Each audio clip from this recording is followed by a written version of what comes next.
That's why I know Alex Pereira is going to knock out Jamahal Hill. And I'm so confident on all these picks that if I'm wrong on any of them, your comment decides my punishment.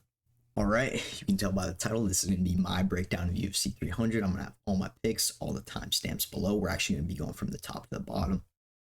It's 3:47 a.m. You know, I got school tomorrow. I got calculus in the morning, but that doesn't stop the grind. And real quick to focus up.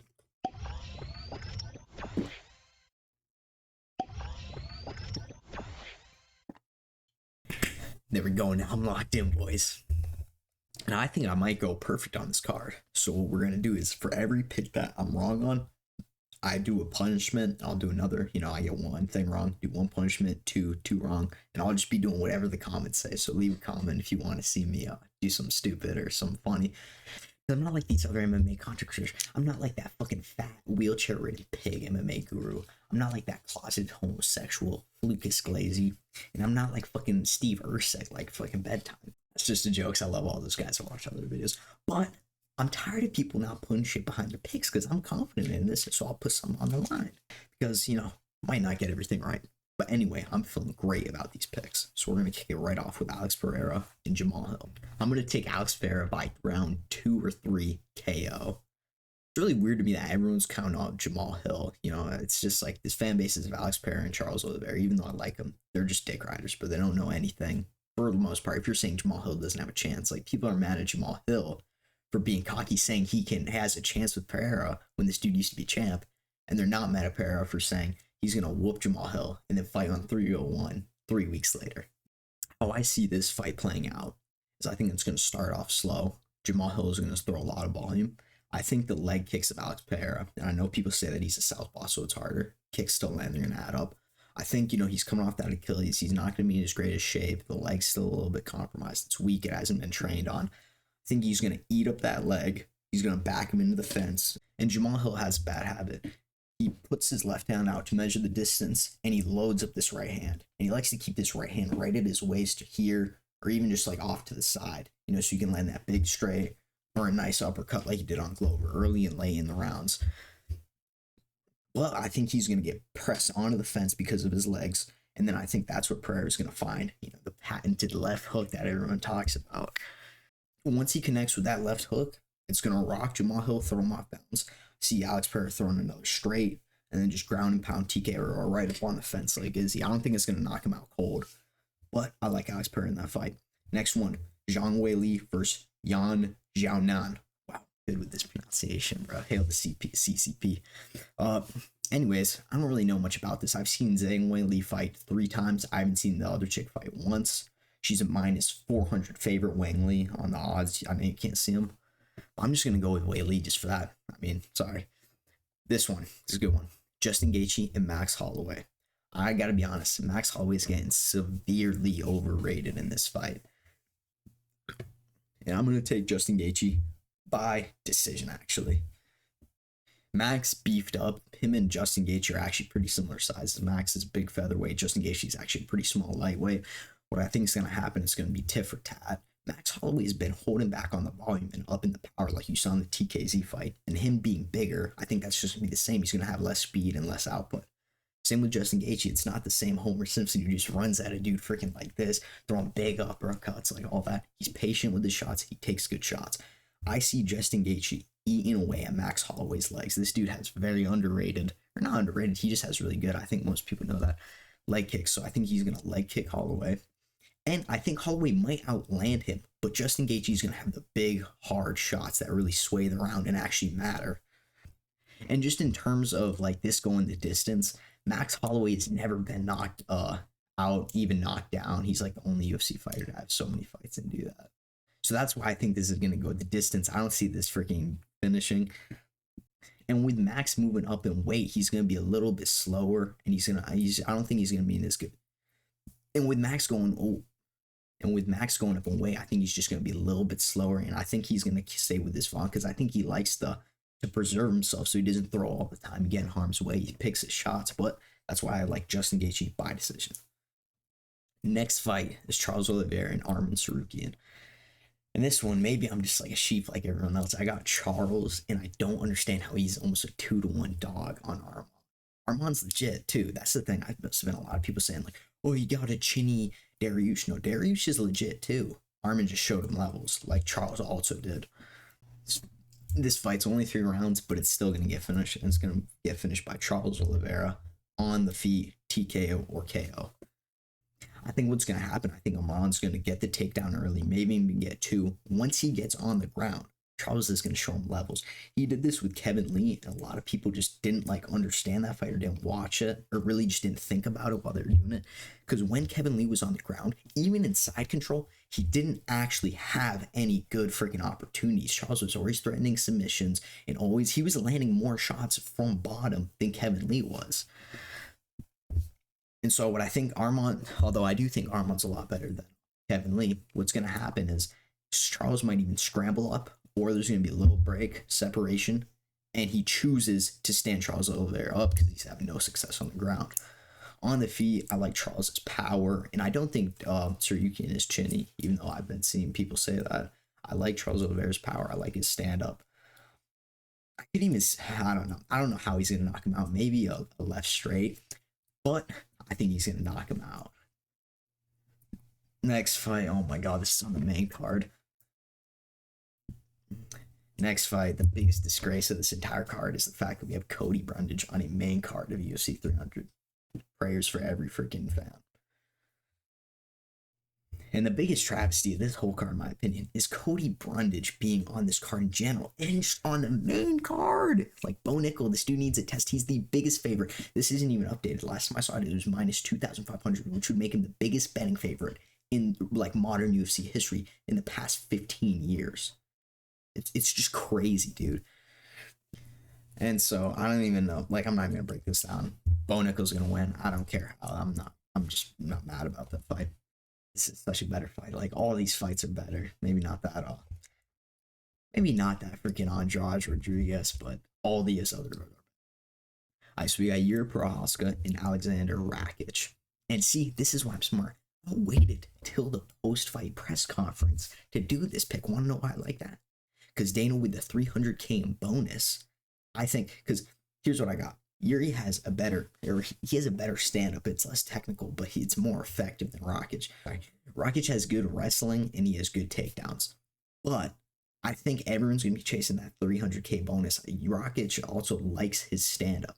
So I think this is going to stay standing because of that. He's going to be less likely to shoot. And I see Yuri either winning a decision or knocking him out. I'm not going to say how, but I got Yuri Prochazkha over Rakic. All right, next one. Kattar in the backpack himself, Aljamain Sterling. I got Aljo.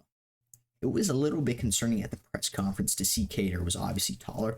Kattar looked thick, and I know Aljo's like a really freaking, was like just a massive bantamweight, and he's still a big featherweight, but that didn't really like that. But I'm not going to worry about that, honestly. Aljamain doesn't have KO power. He's not going to gain it overnight. He's not knocking him out. Kattar has good stand-up, good boxing. I think Aljo will be able to take back. I don't think he's going to be able to do it standing, but I think he'll just, spams takedowns, maybe get 5 takedown attempts in the first round if he needs to. Once he gets control, he's going to ride him out for the rest of the round, land some decent ground and pound. I don't think he's going to even threaten submissions. He just might try and lay him out if he can.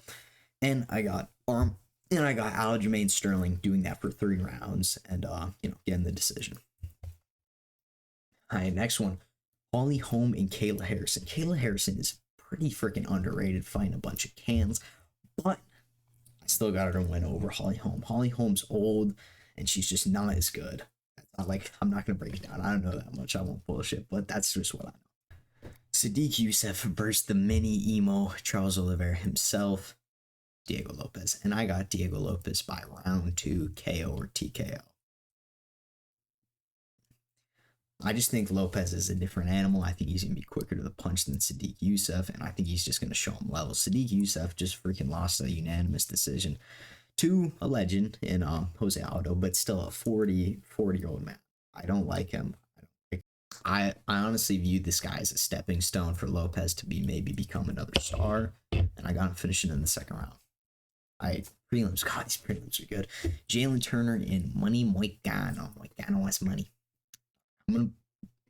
I'll review my pick at the very end, but this is how I think it's going to. I think Jalen Turner is going to get on Moicano early. he's gonna beat him up pretty bad first round, probably also into the halfway of the second round. He's just gonna be piecing up on the feet. Moicano won't be able to close the distance. And I think Jalen Turner, like he wasn't Dan Hooker, will gas himself out in the second round. And I think that's when Moicano can get up within grappling distance, take him down, and probably look for that rear naked choke since he knows he needs a finish. Like with a good guy like Moicano. And honestly, this is me picking with my heart a little bit, but so I got money Moicano. Jessica Andrade and Marina Rodriguez. Can't remember the last time any of these two fought. I'll give myself a mulligan. I'm not. Bobby Green and Jim Miller. I got Jim Miller. Jim Miller's been hitting a second stride in his UFC career, and I like it. I like him to win. Bobby Green already has some of the shittest fight IQ and just IQ in general in the world. He just literally got freaking CT simulator with Jalen Turner, just fucking beat the living shit out of him after he was out cold. We don't even know how that's going to affect his chin. I already know his brain's fried. Dana's also throwing a $300K bonus out there right now. This dude, fucking Bobby Green's going to jump on that. I see Bobby Green, honestly, taking it a little slow at the first round, and by the end of the first round, he's blitzing in with the combinations, throwing as he's moving. And I see Jim Miller just catching a freaking... And I got Jim Miller either catching him with a hook or throwing just a two right down the middle, landing straight on Bobby Green. I think his chin's going to be compromised from the Turner fight. And I got Jim Miller by... Oh! This is a hard fight to pick, Figgy and Garbrandt, because I love Garbrandt. And my heart's telling me Garbrandt. I'm going to go with Figgy, though. It is what it is. But I think Cody is being severely underestimated in this fight. I don't care what people say. His chin isn't as bad as everyone sees. It's not a good chin. It's probably one of the worst in the UFC right now. But it's not as bad as people say. And Figgy doesn't have fucking power. He's going up a weight class, dude. He's fighting bigger guys. And when has he fucking shown this magical knockout power? I don't care. I'll take Figgy by decision. I don't think he'll even be able to mix in his wrestling and his grappling that well. Cody Garbrandt. Recap. These are all my picks. If I get any of them wrong, I will be doing a punishment for each one. If no comments come up with it, I'll just do it myself to keep myself honest.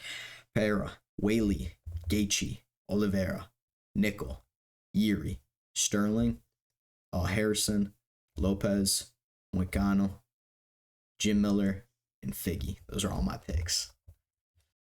I wanted to wait after the presser got released just in case there's some things, because some things did affect my picks. For example, Alex Pereira and Jamahal. Alex Pereira took that personal.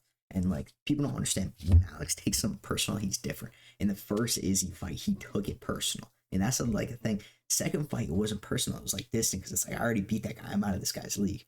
First fight, it's like you're meeting him for the first time. And I think Alex Pereira, like, he's serious. He's mad that Jamahal Hill's disrespecting him. Jamahal Hill also, I love him. And I also love Jamahal Hill for this. He's a salty motherfucker, and he's pissed, and he's letting Alex Pereira know. And I like that. I like more beef in the UFC. It's more fun when everyone's mad and everyone's like trying to go at each other's throats and kill each other. But I think that'll lead to him getting sloppy. And ultimately, Pereira's going to find that motherfucking chin.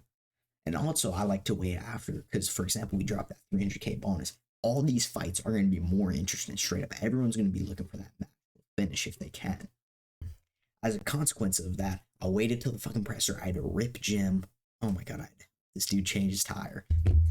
I did homework and all that shit. Long story short, it's 4 a.m. right now. And by the time I finish editing and exporting and doing all that shit, showering, I haven't even showered yet. It's gonna be 5 a.m. I'm getting up at 8 a.m. We love that grind, baby. We love that grind around here. So if you're in at the end of this video, shout out, you're an early one. And so if you made it to the end of the video, thank you so much. It means the world to me. Drop a comment, drop a punishment. Even if you don't even watch the video, just be like, haha, this fucker has to drink eggs or some shit. Just drop a comment as long as it's not crazy. And I'll be doing it because chances are I'll probably get something wrong. I don't think so because I'm him, but maybe. Make sure you subscribe, drop a comment, drop a like, because I will be coming out with more videos. I've been really busy. That's why there's been a lack of videos. But I got some good ideas coming up. If you want anything, just drop a comment. I'll make a video on it. I don't give a shit. If you like any bit of this video, subscribe. It means the world to me. I got 20 subscribers right now, so if I ever make it, you can say you're an OG. So you might as well just throw that stuff on. Thank you all. Love y'all. See you in the next video.